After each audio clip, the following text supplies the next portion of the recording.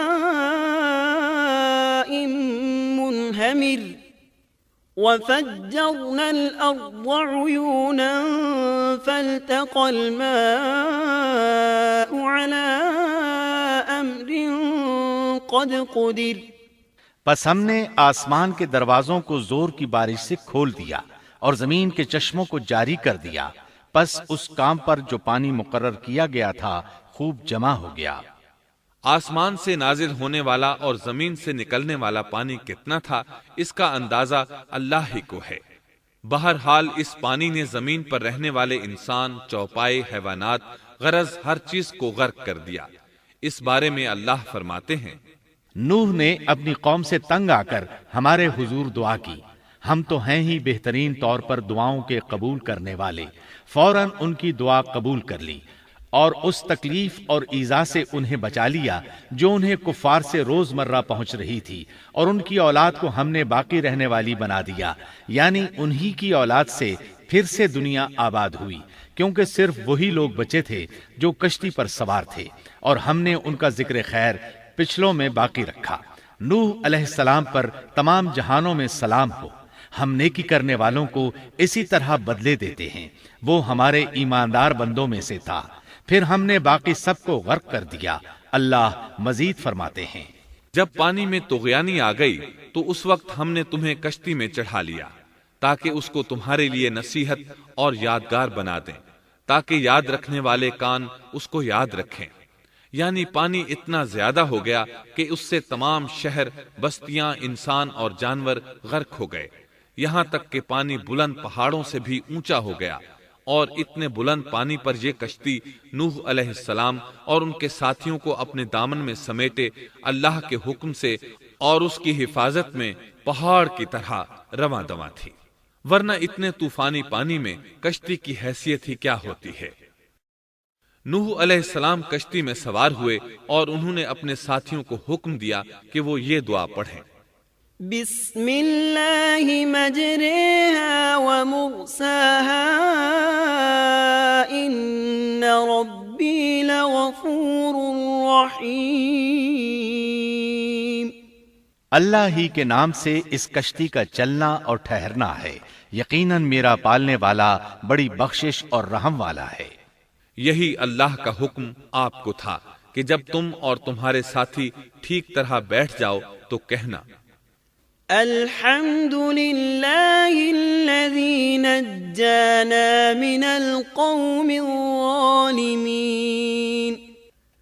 وقل رب انزلنی منزلا مبارکا وانت خیر المنزلین۔ سب تعریف اللہ ہی کے لیے ہے جس نے ہمیں ظالم لوگوں سے نجات عطا فرمائی، اور کہنا کہ اے میرے رب مجھے بابرکت اتارنا، اور تو ہی بہتر اتارنے والا ہے۔ اللہ تعالیٰ نوح علیہ السلام کو نصیحت کر رہے ہیں کہ اللہ آپ کو اور آپ کے اہل کو نجات عطا فرمائیں گے۔ کشتی میں نوح علیہ السلام کے کافر بیٹے کے علاوہ تمام گھر والے سوار تھے۔ آپ کے کافر بیٹے کا نام کنعان تھا، وہ ایک طرف کھڑا تھا۔ نوح علیہ السلام نے اسے پکارا، میرے بیٹے اس کشتی میں آ جا اور کافروں کا ساتھی نہ بن، لیکن اس بدبخت نے کہا، میں ابھی کسی پہاڑ کی چوٹی پر پناہ لے لوں گا جو مجھے اس پانی سے بچائے گی۔ نوح علیہ السلام نے کہا، آج اللہ کے حکم سے کوئی بچانے والا نہیں مگر وہی جس پر اللہ رحم کرے۔ باپ اور بیٹے کے درمیان یہ گفتگو جاری تھی کہ ایک طوفانی موج نے اسے اپنی زد میں لے لیا اور اسے غرق کر دیا۔ نوح علیہ السلام سے اللہ نے وعدہ کر رکھا تھا کہ اللہ تعالیٰ اس کے اہل کو نجات عطا فرمائے گا۔ چنانچہ جب آپ کی آنکھوں کے سامنے آپ کا بیٹا غرق ہو گیا تو وہ پکار اٹھے، اے اللہ، میرا بیٹا میرے گھر والوں میں سے تھا اور تو نے مجھ سے وعدہ کیا تھا کہ میرے گھر والوں کو نجات عطا فرمائے گا، اور تو تمام حاکموں سے بہتر حاکم ہے، لہذا ناممکن ہے کہ تیرا وعدہ پورا نہ ہو۔ واضح ہو کہ نوح علیہ السلام کا اپنے بیٹے کے بارے میں بات کرنا بطور استفسار تھا، بطور بحث نہیں تھا۔ آپ وضاحت چاہتے تھے۔ اللہ تعالیٰ نے فرمایا، اے نوح، وہ تیرے اہل سے نہیں تھا کیونکہ وہ کافر تھا۔ کفر نسب کو ختم کر دیتا ہے۔ ایک مومن کا دوسرے مومن سے تعلق ایک مسلمان بھائی کے کافر بھائی سے تعلق سے زیادہ بڑا ہے، اور حقیقی اخوت وہ ہے جس کی بنیاد ایمان پر ہو۔ کفر تو نسبی تعلق کو کاٹ دیتا ہے، اس لیے اللہ نے یہ نہیں فرمایا کہ وہ کافر ہے، بلکہ یہ فرمایا کہ وہ تیرے اہل سے نہیں ہے۔ ہمارے لیے بھی یہی حکم ہے، کسی مومن کا کافر کے ساتھ رشتہ نہیں ہو سکتا۔ اس کے ساتھ اللہ نے نوح علیہ السلام کو نصیحت فرمائی کہ آپ ہرگز وہ چیز نہ مانگیں جس کا آپ کو مطلقاً علم ہی نہ ہو، اور ہم آپ کو نصیحت کرتے ہیں کہ جاہلوں میں اپنا شمار کرانے سے باز رہیں۔ جب نوح علیہ السلام یہ بات جان گئے کہ ان کا سوال واقعے کے مطابق نہیں تھا تو فوراً اس سے رجوع کر لیا اور اللہ تعالیٰ سے اس کی رحمت اور مغفرت کے طالب ہوئے۔ اس موقع پر انہوں نے دعا کی۔ قال رب إني أعوذ بك أن أسألك ما ليس لي به علم وإلا تغفر لي وترحمني أكن من الخاسرين۔ نوح علیہ السلام نے کہا، اے میرے پروردگار، میں تیری ہی پناہ چاہتا ہوں اس بات سے کہ تجھ سے وہ مانگوں جس کا مجھے علم ہی نہ ہو۔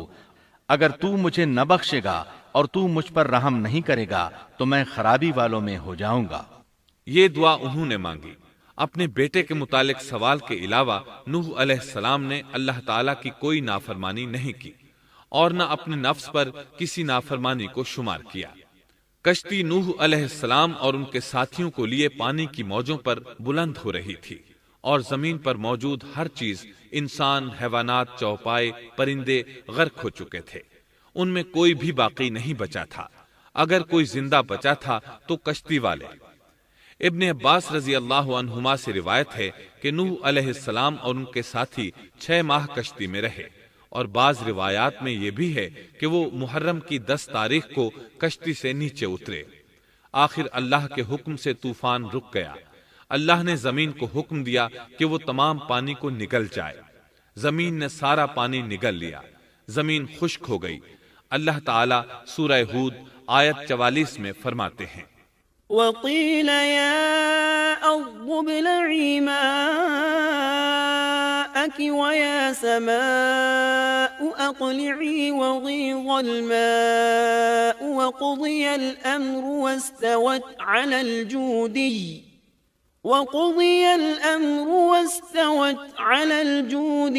وقيل بعدا للقوم الظالمين۔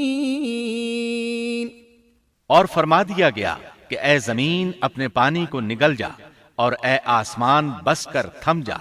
اسی وقت پانی سکھا دیا گیا اور کام پورا کر دیا گیا، اور کشتی جودی نامی پہاڑ پر جا ٹھہری، اور فرما دیا گیا کہ ظالم لوگ اللہ کی رحمت سے دور ہیں۔ کشتی جودی پہاڑ پر جا کر ٹھہر گئی۔ اب انہیں حکم ہوا کہ سلامتی کے ساتھ کشتی سے اتر آئیں۔